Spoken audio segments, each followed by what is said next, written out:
Welcome to the Burton Ballers. Ain't got no time for no stallers, yeah. We are the risers, we're not the fallers. Our channel is growing wider and taller. Yeah, we're here to give you the news about your dear beloved Blues, yeah. So if you like this YouTube channel, like, subscribe and turn on that bell. Yeah.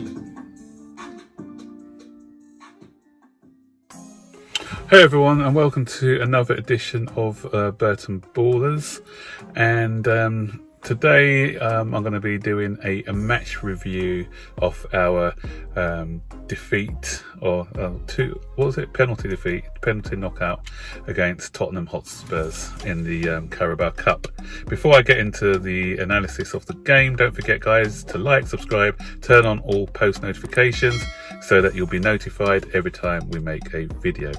Share this video and don't forget to put your comments below. If you want a more in-depth not analysis or discussion, then look at the live reaction video that I did last night. So now I've got my head clear, it's another day, so I'm looking at the game again. So these are my thoughts on what I saw yesterday. Team selection, first of all, when I saw the team selection, it was kind of similar to the team that I had picked, but a couple of significant changes which I think Frank should have made that he didn't make. Because in my team I had what's his name,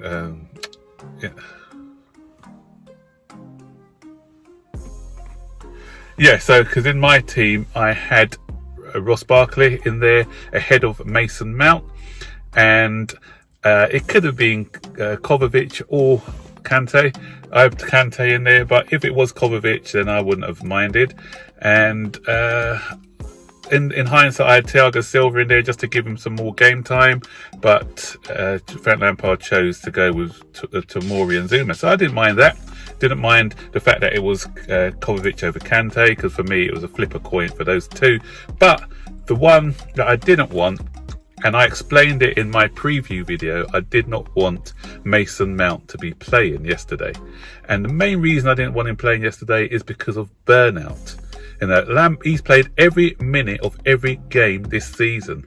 The guy is not yet 22. You know, this is where Frank Lampard's inexperience comes into it. You know, I want to give Frank a chance, and I'm not one of these reactionary people. We'll go on to that a bit later. But my criticism of him is, there's two criticisms. Mainly, he's got to learn the tactic side of the game pretty quickly, but mostly it's about team selection. You know, I criticised him the other day for putting Marcus Alonso in the side when he shouldn't have been nowhere near that team. And same with yesterday. I've got nothing against Mason Mount. Some people are just using this Mason Mount because they've always had it in for him. But I think the reason is Frank Lampard is doing Mason Mount no favours. The main reason I think a lot of people have it in for Mason Mount is because no matter what sort of performances he puts in, he's always in the side. He's a consistent performer. And I'm not going with the people who say he's not a consistent performer. He is a consistent performer. He is a professional. Yeah, but what I want is for his games to be managed correctly. All good managers manage their players so they get the optimum out of them. You know, we've seen that in the past. We've seen that with going back with Alex Ferguson. He managed his players. That's why, you know, he knew what games he picked and chose the games, so that he knew he'll get the players in at peak condition. He didn't want to overplay his players.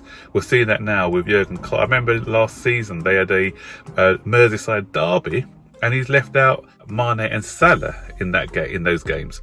And I think he played Divock Origi and Shaqiri, and Divock Origi I think scored twice in that game. So even in the big games he knew that, okay, these players are a bit tired now, they need a rest, so he took them off. The other day against Arsenal he took off Mane. Mane wasn't happy about that, but it proved to be the right decision with Jota scoring the goal. But you can't keep overplaying players. Even if you're playing them, take them off or whatever. He should come off.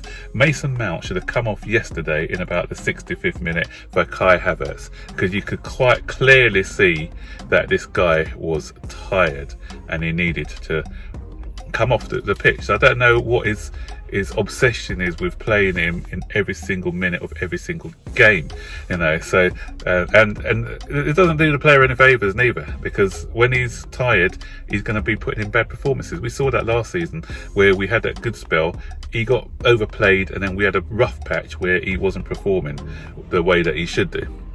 So and you saw it yesterday with that tired pass which cost us the game, when he was a 2-on-1 situation, easy pass to Werner, 2-0, game over. But he just played it. It was a tired, lazy type of pass. And maybe that was not, some people are saying that's to do with technique or whatever. That could be just because of fatigue. Sometimes when you're tired, when you're mentally and physically tired, you make the wrong decisions. So that could be the fact that he was not, he wasn't really alert, because remember these guys are out of the pre-season as well. So, Frank needs to learn, and he needs to learn quickly. He needs to learn how to rotate his squad properly. He does rotate, but he doesn't. There's certain players like Mason Mount's the only one I think that he tends to keep in the side all the time. I don't know why, but yeah, let me know your thoughts. Why do you think he's always in the team, playing every single minute of every single game? First half, we dominated the game. We had Tottenham at arm's length. Great goal by Timo Werner. Welcome to the English football. He's arrived. What a goal. Brilliant strike. Lots of power in that ball. But what I liked, the build-up before the goal, was like when Azpilicueta sent Reguilon back to Madrid with that.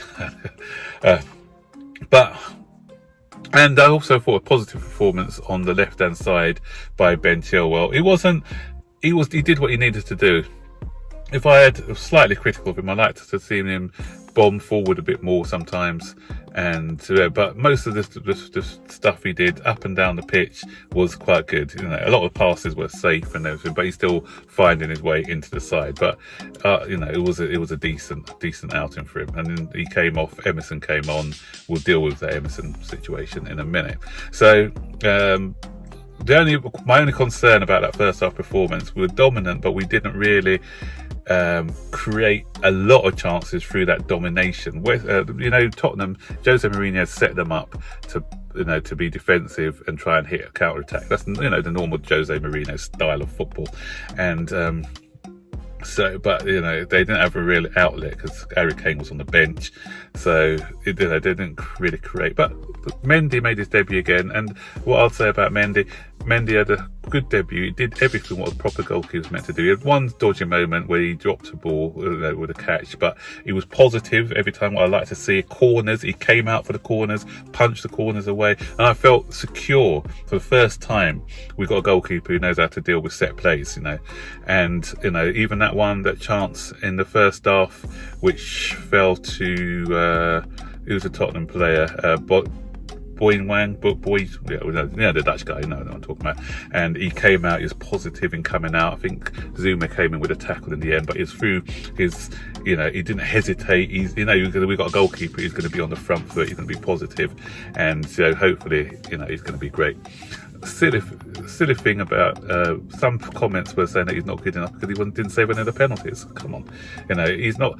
Because goalkeepers, it's a lottery when it comes to penalties. You can't put that against. The striker's always going to be the favourites when it comes to penalty shootouts. Yeah.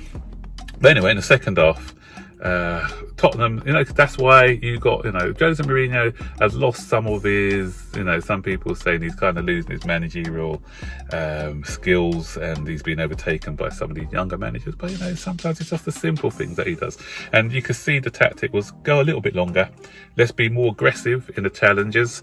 Let's just not give them the time that they had in the first half. And then they unsettled us in the second half. They were right on us, bang, knocking us. We didn't come to terms with that. And that's another slight criticism I have with Frank Lampard, because he even said it in his post-match press conference, how he saw what Jose had done to turn the game. So he's seen what Jose has done to turn the game. So as a manager, you need to be able to react to those situations. So something what stood out when Jose Mourinho's first time as a Chelsea manager, one of the players said, what I like about him is he's always second guesses the opponents, and he's normally right. He said, okay, in the second half they're going to come out and they're going to do this and this and this and this, but we're going to counteract it by doing this, this, this and this. So what Frank needs to do is look at different scenarios. He may be saying that Jose's not going to like that first half of his players. He's probably going to go a bit longer. He's going to probably do this. This is how I want you to counteract it. So, good managers have to think on their feet. So that will probably come with experience again. So, he's got a couple of things to learn, I think. So, but Tottenham still didn't even look like scoring. Although they came out stronger in that second half, I still thought we had the game, But had it not been for those 2 one-on-ones, first of all, Callum Hudson-Odoi, you've got to show more awareness, guy. You were just, Tammy Abraham's free, he gets into a decent position and then wrong decision, blast it over rather than that simple ball to Tammy. And then you had another situation with, I mentioned it before, with the Mason Mount 2-on-1. Werner slips Werner in, game done. So it's those little mistakes. Those are the things you can't blame Frank for, because Frank's getting a hard time. So I'm critical of him. We're critiques, but how can you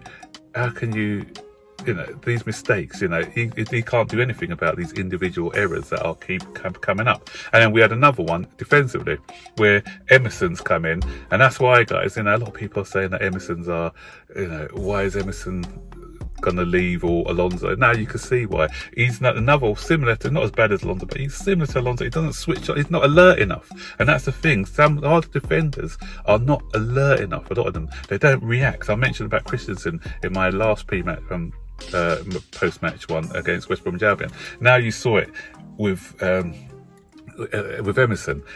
He's not tracking his man. He's allowed his man to go back, and then he puts in a lazy challenge to try and cut the ball out. It's these simple basics.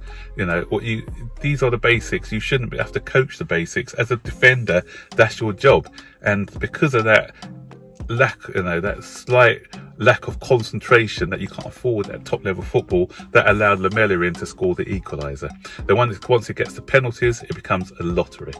So Tottenham were putting their penalties all to one side. So why didn't Mendy dive the other way? As soon as he did dive the other way, the ball's put the other side. So with penalties, it's just about trying to second guess the attacker, and he hasn't had a chance. He's just come into the Premier League. He hasn't had a chance to study the way that people take penalties. So we can't fault him for that, because some people, as I said. But all in all, I was quite happy with his debut. But guys, we need to learn. We need to learn fast. We need to learn as a team, and Frank needs to learn as a manager. I'm not one of these guys. Lots of people are waiting for him to fail. On Twitter yesterday, we had some nonsense about him and whatever. These guys have never been for Frank. And there's some who are staunch Frank, who that whatever he does, people can't criticise him. What I keep saying, guys, and I loved him as a player. I'm giving him a chance as a manager. I'm giving him, but I'm going to be critical. I'm going to call him out when he makes mistakes. But at the same time, I'm going to be patient, because I know that I'm not judging a team. This is his team now. He's got his own players. I'm not going to be judging him on the back of 5 games. That's just ridiculous. I'm going to be, if he's carrying on like this, it'll come 15 games in, 16 games in, we don't see any marked improvement, we don't see any style of play, then maybe I'm going to be questioning him a little bit more. But until then, he's getting the time that he deserves. Okay, so guys, just put your comments below. Let me know what you think, what you thought of the match, and I'll be happy to try and respond to all your comments. Don't forget, guys, like, subscribe, turn on all post notifications, and I will see you guys on the next video. So take care. Bye bye.